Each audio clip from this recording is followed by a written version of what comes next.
माझ्या घराकडे बघणार आता कोणीच नाही. माझ्या सासूबाई होत्या, सगळ्या घराचा आधार होत्या. आज त्यांच्यावरच त्याच नाही राहिल्या आमच्यासाठी. आणि त्यांना एवढं हे झाल्यानंतर पण ट्रक चालक आणि त्याचा मालक, त्याला दोघींनाही काही झालं नाही. पोलीस लोकांनी सुद्धा काही केलं नाही. त्या दिवशी माझे मिस्टर ओरडत होते की माझ्या आईला वाचवा, आईला वाचवा, पण कोणी त्यांच्या मदतीसाठी येत नव्हतं. पोलीस लोकांनी खूप हलगर्जीपणा केला त्यांच्यासाठी. जर त्यांना थोडंफार तरी काही सहकार्य भेटलं असतं त्या दिवशी तर खूप मोठी मदत झाली असती. आज त्यांना मिस्टरांना माझ्या माहीत नाही आहे की त्यांच्या आईचं काय झालंय. अजून ते हॉस्पिटलमध्ये आहे.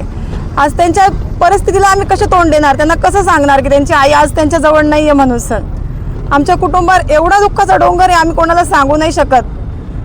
काय करणार या परिस्थितीचा आम्ही? कसा न्याय मिळणार माझ्या सासूला? माझ्या सासूला न्याय मिळालाच पाहिजे. एकीकडे ते रुग्णालय आहेत तर दुसरीकडे ज्यांनी हा अपघात घडवला तो बाहेर सुटला आहे.